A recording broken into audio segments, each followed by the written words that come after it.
You're watching NBC. In the early 50s, a local dance show started in Philadelphia. American Bandstand with host Dick Clark went national and became the #1 show on afternoon television. Johnny Ring, 17. We're going hopping, we're going hopping today. For years to come, Bandstand was the showcase for the songs, dances, and stars of American popular music. Cheryl Fulmer, 19. Bandstand, through 4 decades, television's longest-running variety show. Tonight, American Bandstand's Teen Idols with special appearances by Frankie Avalon, John Bon Jovi, David Cassidy, Color Me Bad, Michael Damian, Tony DeFranco, Joey Lawrence, NKOTB, Donny Osmond, Bobby Sherman, and Paul Stanley and Gene Simmons of Kiss. Plus a look at the great teen idols of the Bandstand era. The stars who captured the imagination of the public for the last 40 years. From the 50s to the 90s, you'll see the performers who made America sing, dance, and scream.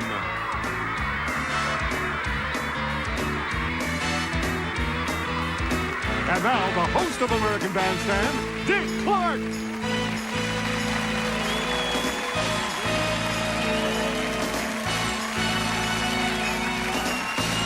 Thank you very much. Please, we got a lot to cover tonight. Welcome to a show that we hope will unlock a whole treasure chest full of unforgettable moments for you.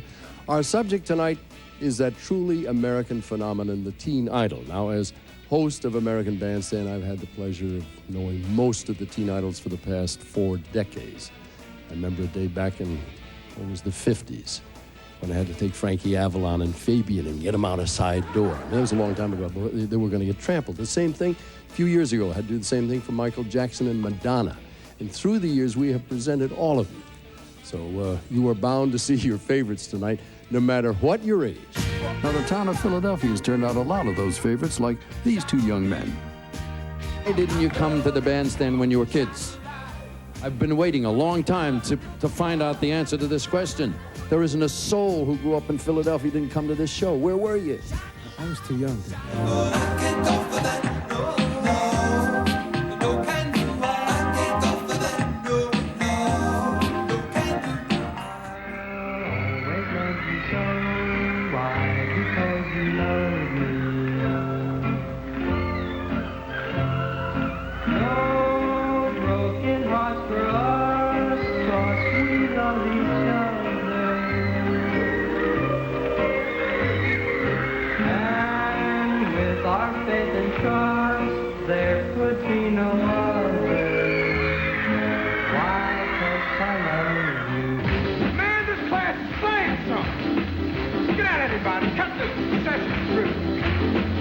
Down to the kindergarten. Check what the little cat can do. You ready, Ricky? Now come. Frankie? Fabian. Fabian. Fabian! Turn me loose, I'll sing. Gonna rock and roll, as long as the band's gonna play. Gonna holler, gonna shout. Nevertheless, don't mean to bust your bubble, but girls of the world ain't nothing but trouble. So next time a girl gives you the play, just remember my rhymes and get the hell away. Yeah, go swinging through. For where the chicks are kicks and the cats are cool. Oh, well, we dance the greatest and we kiss the latest. Whoa, I go with swinging through. But if a river's gone away, it's so hard to say goodbye to yesterday.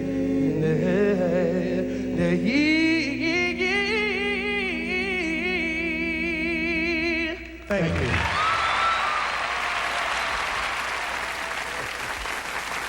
Thank you. But by the way, This microphone is the official one from American Bandstand. We had about 3 or 4 of these, and I treasure these. They don't make them anymore. I have used this thing to interview literally hundreds of teen idols over the years. You're going to meet some great ones, from the Frankie Avalon days to the Bon Jovi days, when we return.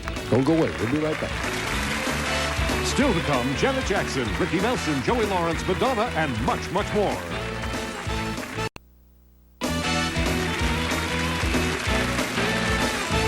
You know, they say that teen idols are larger than life, but if you take this famous bustier here, actually it's kind of tiny when you consider the size of the fuss it caused in its day. It belonged, of course, to Madonna.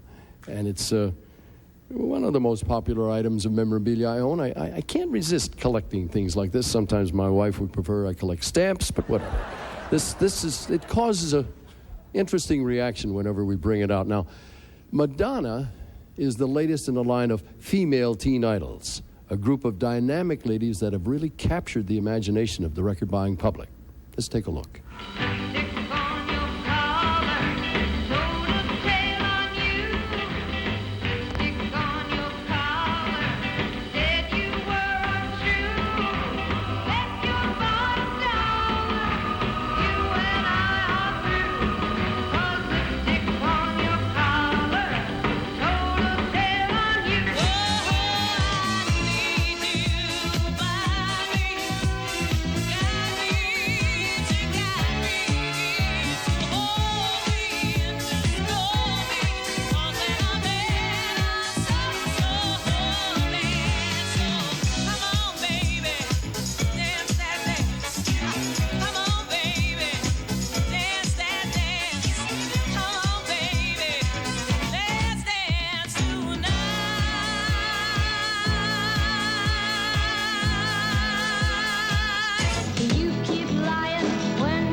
Are gonna walk all over you. I'm the one you want, it's all I wanna be.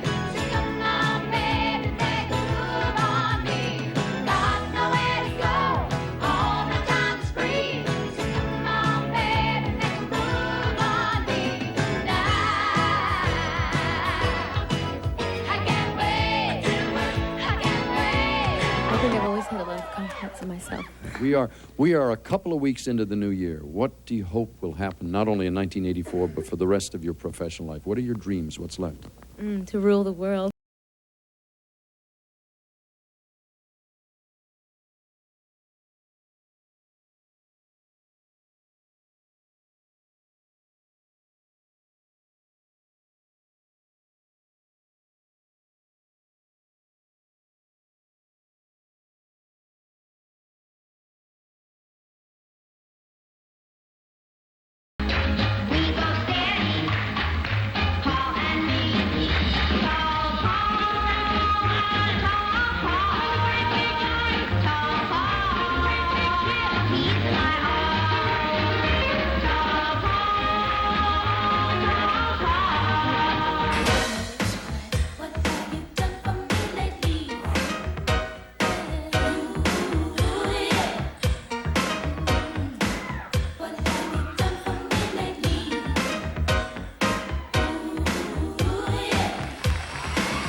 There have been millions of words written about teen idols by critics, professorial types, psychologists. But the only people who can really tell you what it's like are the teen idols themselves.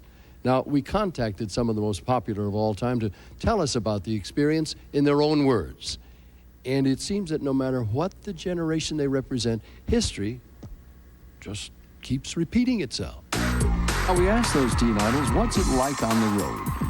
We were going into the airport to get on a plane, and just a mob of girls started running after us. We got to the ticket counter, we looked behind us, they were like coming full speed, right? So We had to jump over the counter, you know, where you put your bags and stuff. They kept coming, so we had to go in to where they put the baggage, like down inside. On the belt thing? On the belt. We were all on the belt, and we ended up like down on the runway. Us, me, John, and a couple security guards. It was wild. Probably the wildest thing that ever happened to us was going to Brazil. We did shows in stadiums, the biggest being 200,000 people. The smallest, which was the intimate show, we did 65,000 people. So it was pretty humbling to have military in front of you with guard dogs and be led in a military procession. It was pretty much the wildest thing that's happened to us. I remember one time flying into an airport in Brazil, and I was supposed to have been met by thousands and thousands of fans. I mean, that's what my agent told me. He said, you're a big hit there. Well, I got off the plane, and no one was there. And as I walked off the plane, all I saw waiting for me was one car, which was a convertible, old convertible, and one truck with a loudspeaker. And on the truck, they were playing out of the loudspeaker. It was embarrassing. I remember one on this recent tour where we were in an airport in Manila, and I was led out the wrong door by their head of security who looked like, you know, some general. 3,000 kids broke through a barricade, and I had to dive over the car rental counter and hide in the closet for an hour while the army and the police got it together to get me out of there. So I said to the guy, would you tell him to turn it off? There's nobody here. As I was getting into the car. I think one time we had a concert in Kuala Lumpur, Malaysia, and told the security at the venue that a lot of times the crowd would rush up, but the people from the Kuala Lumpur, they said that it wouldn't be a problem because the kids there don't ever stand up. But during the show, everybody got up and started crushing each other at the front of the stage, and we had to stop in the middle of the show because it got out of hand. As we're going through the streets of Brazil, there was nobody there to greet, to say hello. And I was going down the street.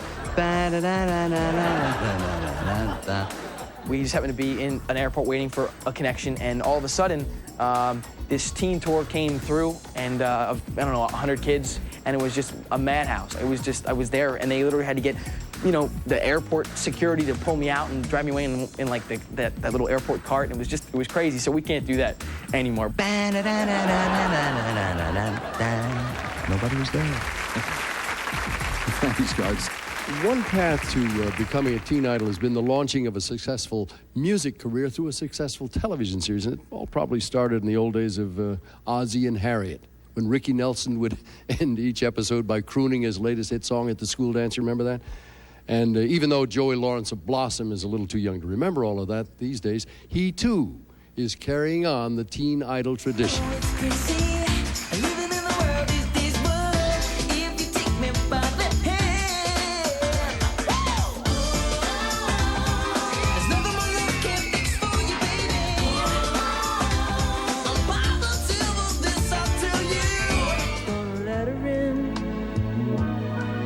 Gonna let her in, Gonna let her in my life, let her in my life. Cookie, Cookie, lend me your coat. Cookie, Cookie. What's with this comb caper, baby? Why do you want to latch onto my comb? I just want you to stop combing your hair and kiss me. You're the loveliest of most. Well, I'm beamed in on Dreamsville, and I'm moving right now. Because that's the kind of scene that I dig. Baby, with a Ginchy. I feel a big beat, the rock of life. Big beat, talk to me. Hey, whoa! I feel a big beat, the rock of life. Waking up, flying with the house on fire. Hey, hello, Mary Lou. Goodbye, heart, sweet Mary Lou. I'm so in love with you. I knew Mary Lou. We never part. So hello, Mary Lou. Goodbye, heart. Now, one of the all-time popular groups totally created for television was the Monkees. Now, all of the Monkees were very popular. Mickey Dolenz, Michael Nesmith, Peter Tork. But the monkey who became the bona fide teen idol was the young man from Manchester, England. But I love her just the same. Just the same. I can't forget the girl from Chelsea. Oh yes. The girl from Chelsea. Oh yes. The girl from Chelsea. One of the characteristics of a teen idol seems to be that they very often burst on the scene and suddenly, quickly vanish from sight. Now, take a look at a young man who shot to stardom in the late 60s named Bobby Sherman. Had a hit television show called Here Come the Brides. A lot of hit songs in a row. He seemed to be every teenage girl's dream. Hey, little woman, please make up your mind. You've got to come into my world and leave your world behind. All right now. Na na na na na na na na. You've got to come down from that cloud, girl, and leave your world behind. Oh, right. Now, if you're wondering what Bobby Sherman is up to these days, you're about to find out from the man himself. Ladies and gentlemen, Mr. Bobby Sherman. Hey.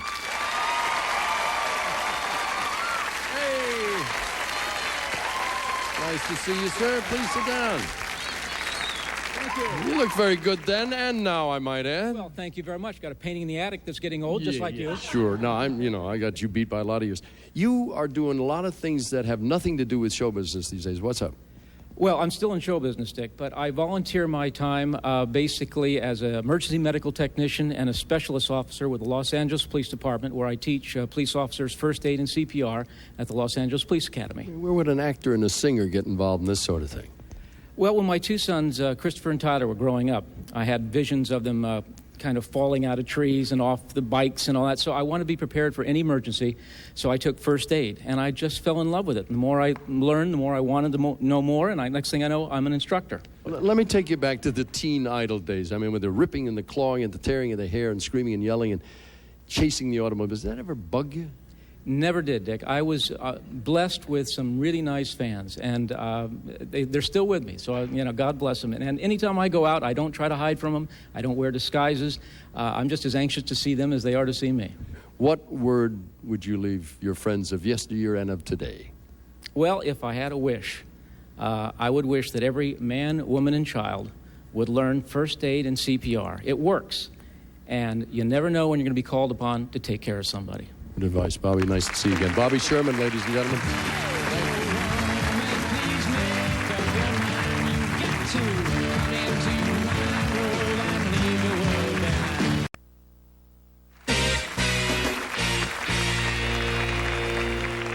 I don't want anybody running for the exits now. I'm not about to play this thing.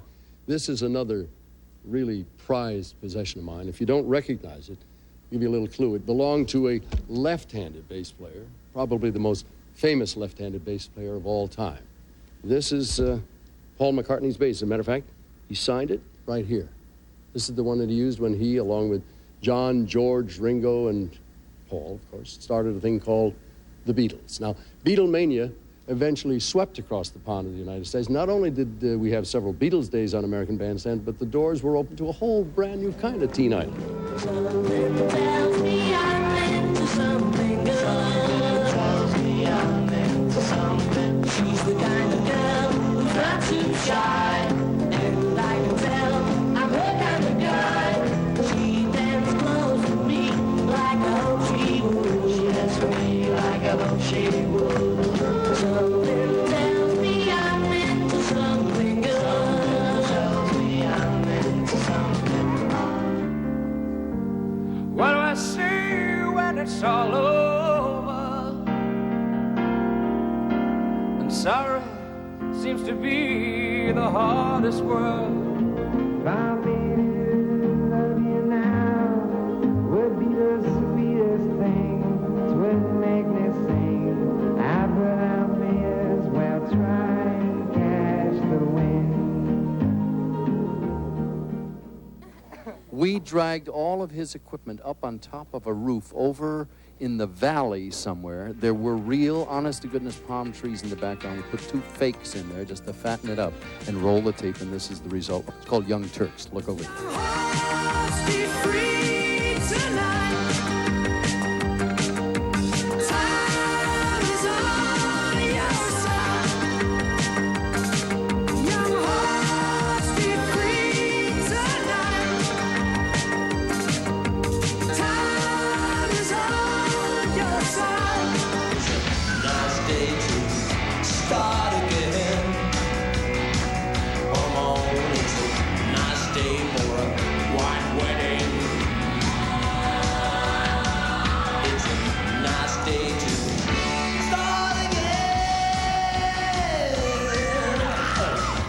Here's a familiar scene of the Beatles arriving at the airport, and we've all seen this footage countless numbers of times, or have we? Let's take a look here. Take a close look. Here's Paul, and there's John, and George, and Ringo. Ringo, or is it Ringo? I tell you what, let's solve the mystery. It seems that Ringo was having his tonsils taken out back in London at the time, and he was replaced by a studio musician named Jimmy Nicol. And this sign here coming up tells it all. So for one brief shining moment, Jimmy Nicol knew what it was like to be a Beatle. Now, it takes two major ingredients to make a teen idol. First, of course, is the young man or woman who has the unique charisma. But just as importantly, you need the young fans who lose control every time their idol comes into view. Now, to show you how things have pretty much remained the same over the years, here's another scene of the Beatles arriving at the airport, this time in New York. And this is just the beginning of this whole thing. Keep your eye on the airplane door because your favorite might just be arriving at any moment. 737 coming out of the sky. Oh, won't you take me down to Memphis on a midnight ride? I wanna move. Hey, you need a traveling pain. Yeah, better find cause of land. Trying to get a hand. Hey, you need a traveling man. Take me to the hotel, back and down on wet. Come on, won't you get me to my room? I wanna move. Hey, you need a traveling man. Yeah, better find cause of land. Trying to get a hand. Hey, you need a traveling man. Listen to the radio, talking about the last show. Someone got excited, had to call a state militia. Wanna move. Hey, you need a traveling man. Yeah, better find cause of land. Trying to get a hand. Hey, you need a traveling man.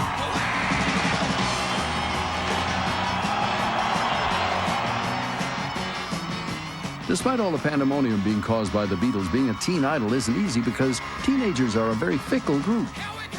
What do you think about the Beatles? How long will they be around? Oh, a long time. I love them. What is a long time? A couple of years. A couple of years. Long time. Now, before we leave the Beatles, let's take one last look at a very famous picture of them coming off an airplane. Now, look at those cartoons of the Beatles right there. They were drawn by Paul while they were flying on the plane. Now, look at this. Ta-da! That's right. I mean, these are the actual cartoons drawn by Paul McCartney, all autographed. I have one little problem. Somebody swiped Ringo. However, that, I guess, is what makes collecting challenging. Here's another question for our teen idols. Have you ever had your clothes stolen? We ran out on stage, and this girl, she snuck into our dressing room. I don't know how, but she did. She took off with some of our clothes, but luckily my little brother, he was out on tour with us at the time, and he ran after her, chased her down. Yeah, I'll never forget, I was in Hawaii. I just finished a concert, and I was in my room. It was on the ground floor. It was like a little condo. And I was sleeping, and I heard the door open, and as I looked up, I saw someone come in, take something, and run. And I, of course, ran out in my undies to see who it was or what they had gotten. Finally, I didn't get him. I came back into my room again, and I turned on the light and saw that they stole a pair of pants. I went back to bed. As I was going to my bed, I looked on my bed, and I saw a tarantula. So to this day, I say, thank you very much for stealing my pair of pants. I gave my clothes willingly. They didn't have to be stolen. Yeah, I'm sure that's true. I guess the odds of anybody becoming a teen idol are probably around several million to one, but maybe the odds get better when you have several members of the same family with talent. Now, here's one of the most talented families of them all. And I think you'll recognize the lead singer.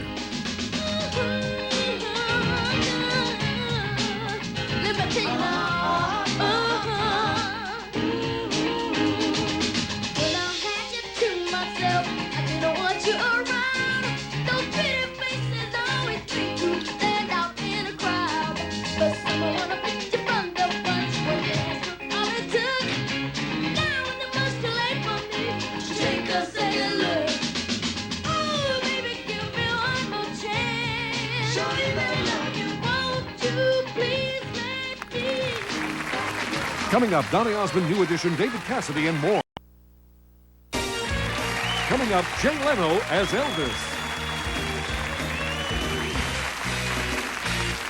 There have been a lot of groups in the history of popular music where every member becomes an individual star. Certainly all the four Beatles names were known around the world. And there are people who can name all the Rolling Stones, some people know all of the Beach Boys, but no group has ever launched more individual teen idols than the young men from Boston who call themselves New Edition. Each one of these young men has gone on to become a superstar attraction, selling millions and millions of records on their own. And this is how they started.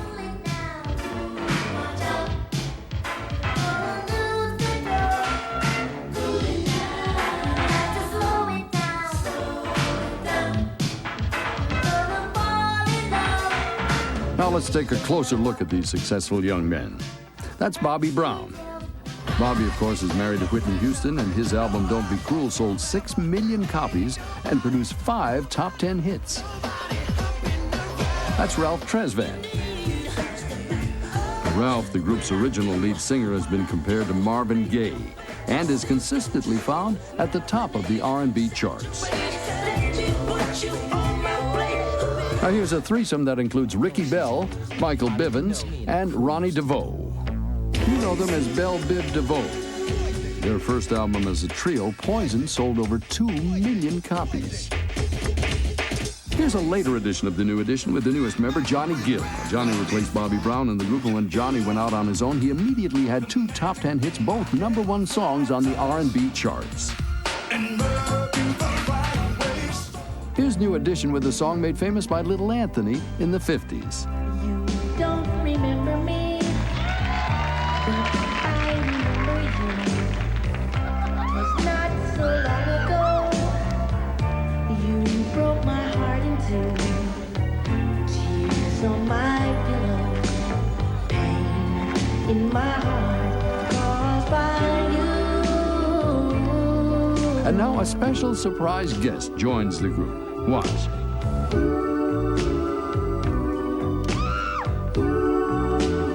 Get it, Anthony. It's Little Anthony himself.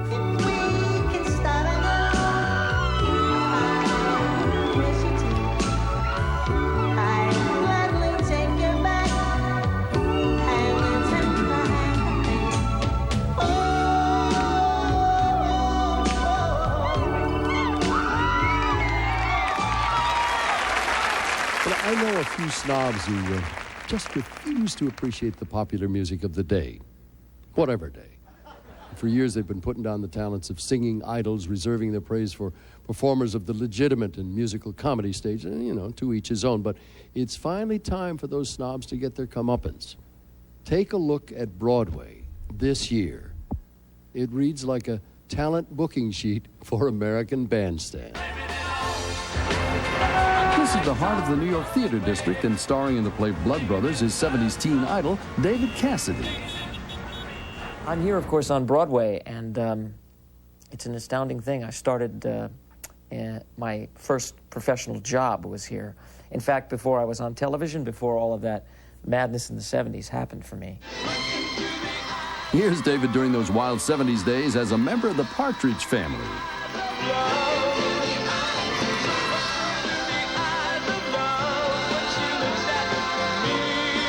It's taken me an awful lot of years, and a lot of them have been tough years for me, but it smells real sweet. And the success that I've been having and enjoying the last few years has been well worth waiting for.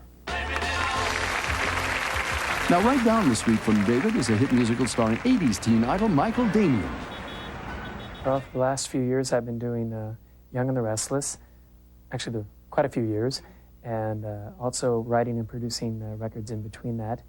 And about a year and a half ago, I was approached by Andrew Lloyd Webber about doing Joseph and the Amazing Technicolor Dreamcoat, which is what I've been doing for the past year. Now here's a pre-Broadway performance by Michael on one of our more recent Bandstand shows.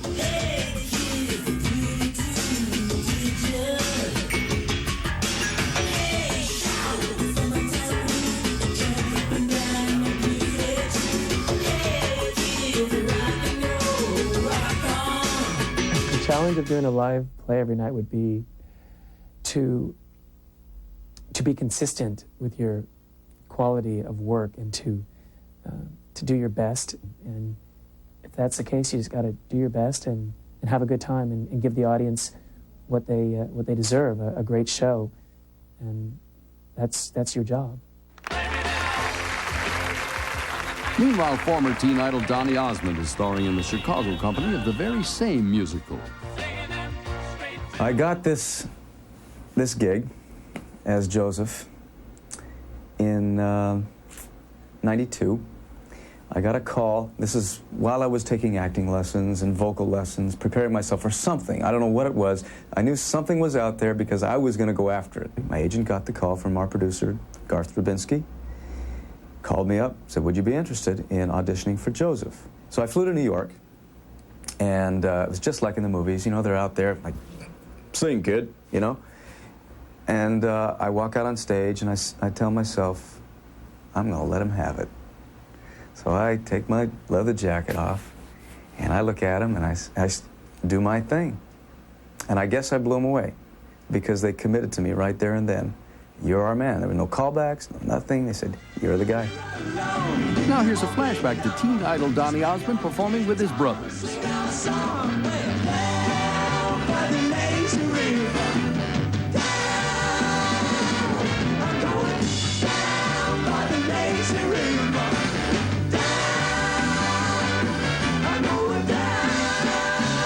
I wanted to stay in show business, despite the fact people kept saying, you're a has-been, you're a former teeny bopper idol, that was your career, give it up. I'm quoting friends without mentioning names, give it up. But anything worthwhile is worth working very, very hard for. So when you say, is it very difficult to come in here day in and day out? Yeah, you bet it's difficult. But after doing it for 31 years, it's all I know how to do. Back in 1957, a Bandstand regular, Barbara Levick, brought me a very interesting article from her school newspaper. Now, it showed the influence of the teen idol at that time. Is this a high school newspaper or magazine? The junior high school magazine. Junior high school magazine. Are you a writer or just a subscriber? Subscriber. I wanted you to read this article to the folks who are watching at home. I thought they would be interested in what is labeled a dream faculty. It says, wouldn't school be wonderful if we had a faculty like this? You read it, all right? Principal Sal Mineo, Vice Principal Tony Perkins, Gould. Gould. There's an interesting stuff. The Gould gym teacher, the girl gym teacher.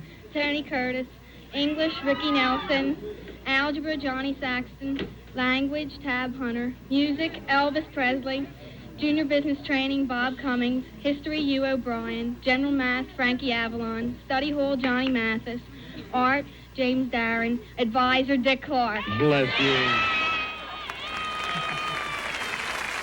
Oh, so now about 35 years later, we sent our cameras out to ask a new generation of students the very same question.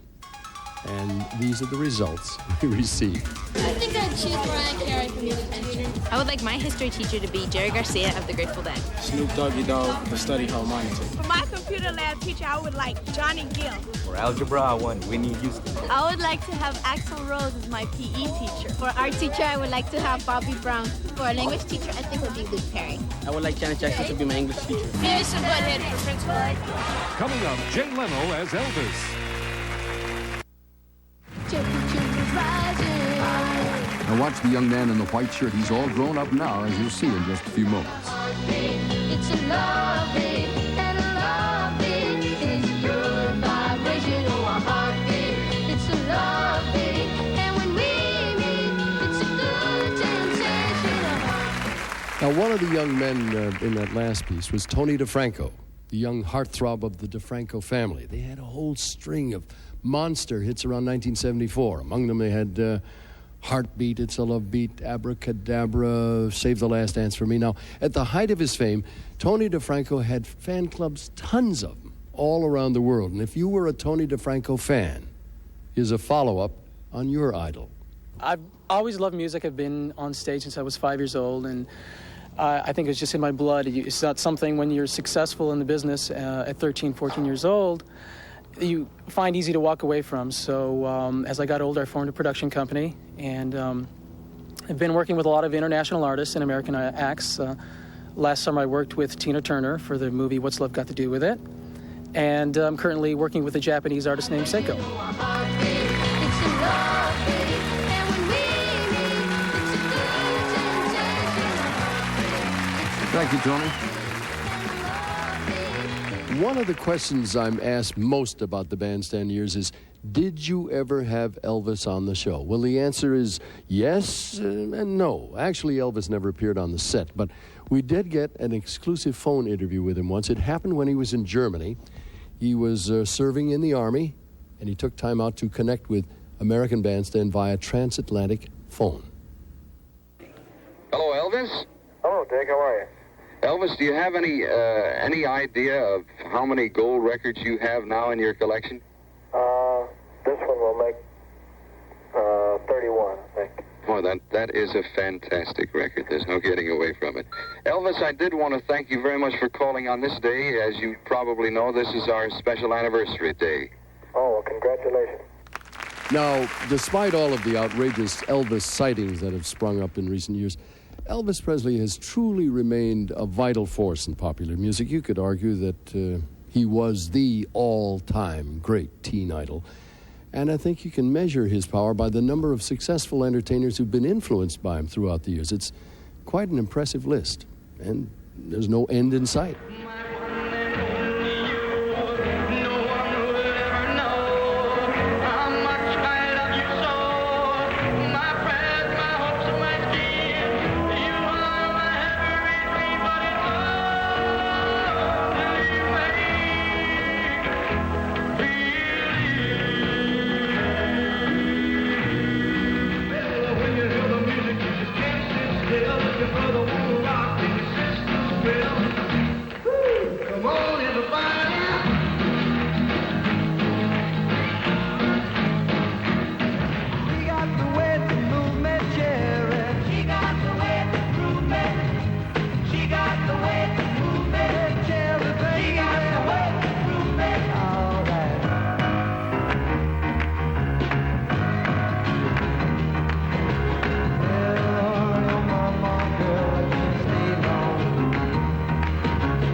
Now, in this performance of Don't Be Cruel, the Judds are joined by the Jordanaires, who sang on the original recording with Elvis. Baby, it's just you I'm thinking of. Don't be cruel to a heart that's true. Don't be cruel to a heart that's true. I don't want no other love. Baby, it's just you I'm thinking of. Won't you wear my ring round your neck to tell the world I'm yours by head? Let them see your love for me, and let them see by the ring around your neck. Now, here's a song that Elvis recorded over 30 years ago. UB40 does it in their own unique reggae style and makes it all their own.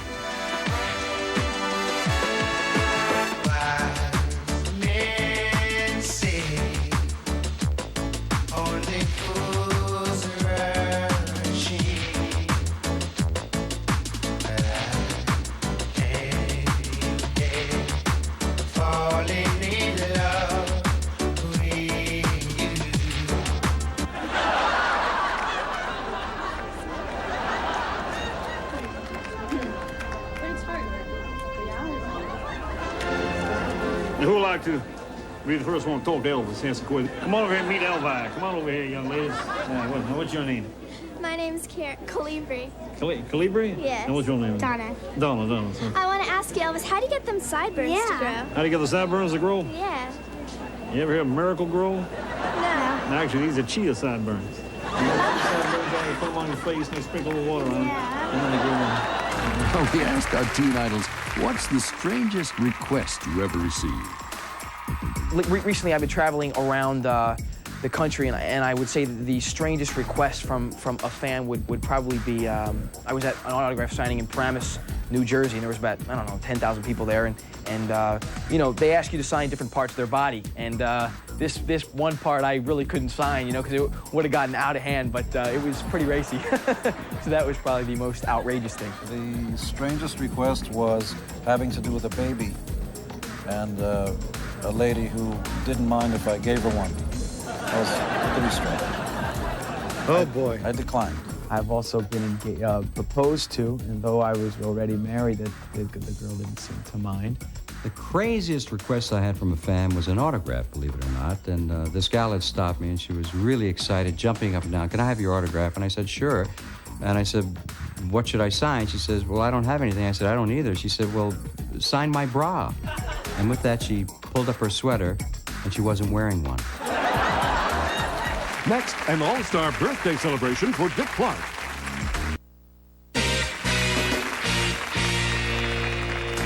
Our closing question with the Teen Idols, did fans ever try to meet you in a devious way? I remember once in Europe on this tour, as we pulled away from a hotel, we heard a little giggling in the back of the van we were in, and there were two girls positioned in the back seat of the van, hidden underneath the back seat. I was on my 12th floor of a hotel, and I was in 2 rooms. I had 2 rooms, and I was in one room, and I heard some tapping on the window.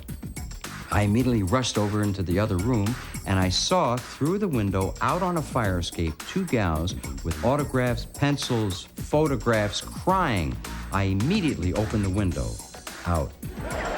Just kidding. You will meet members of your family that you never knew existed. In fact, one show I actually had a security guy standing in front of me with a guy, a teenage guy, who was saying, "It's Bob. It's your brother, Bob." I don't have any brother, Bob. Well, I was like near a stairwell anyways. I left my door open. But I walked in my room and I was gonna take a shower. So, you know, I did what you do when you take a shower, and I took off all my clothes and I walked into the bathroom and I went to close the door, and there were 2 girls behind the door. I was stark naked. And I was so scared. It was the scariest thing I've ever felt in my life. I was like, wah! I grabbed something. I don't know what I did. I ran out in the hall. I was like, that's so good. It was nuts. It was so scary. You know, I don't live in the past, but I sure miss some of the closeness of the good old days. Today, everybody's schedules are so tight. It's almost impossible to get your friends together on one stage. I mean, we can still pull it off every now and again, you know, something special like an award show or a once-in-a-lifetime event like We Are the World. That was very special. But on a particular day, way back in 1959, practically every teen idol in the business turned up for a very simple television show. It came out of friendship. The occasion wasn't all that important. It wasn't certainly earth-shaking. It was my 30th birthday. Our thanks to Sal Mineo and Pat Boone and Bobby Darin. What are you... Wait a minute. This is where we're supposed to close the thing here. Now, as I walked over to the group, I realized what a unique collection of talent there was there. I can't ever remember seeing them together again in one place. There was Bobby Darin, a very close friend and one of the most talented performers I've ever known. Frankie Avalon, he's been a part of my life since the early days in Philadelphia. And Sal Mineo, very gifted actor who teenagers all over the world related to. And then Pat Boone, the clean-cut teen idol who rivaled Elvis in popularity. And then we had Danny and the Juniors, the rock pioneers who recorded At the Hop and Rock and Roll is Here to Stay. And little Anthony and the Imperials, they would soon become legends in the pop and R&B world. And Connie Francis, another longtime friend and the first real female idol. Now, you can't bring back the good old days, but once in a while you can recapture the feeling. These were very special people in a very special time, and I'm lucky to have known them and to have called them my good friends. Thank you very, very much. Hun, thanks for playing the piano. To all of you crazy people, bless you. Let's go sign some autographs, all right?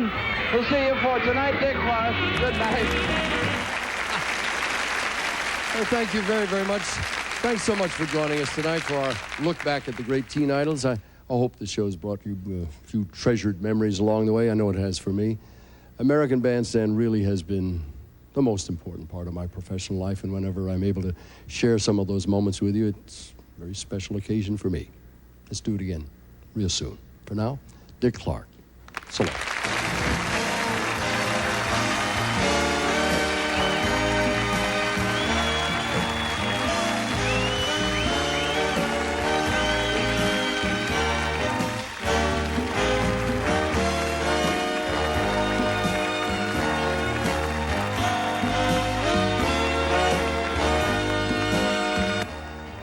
Coming up next. best-selling author Danielle Steele brings her #1 blockbuster to NBC in a world premiere movie. Lindsay Wagner stars as a woman torn between two passionate men in Danielle Steele's Once in a Lifetime, next on NBC.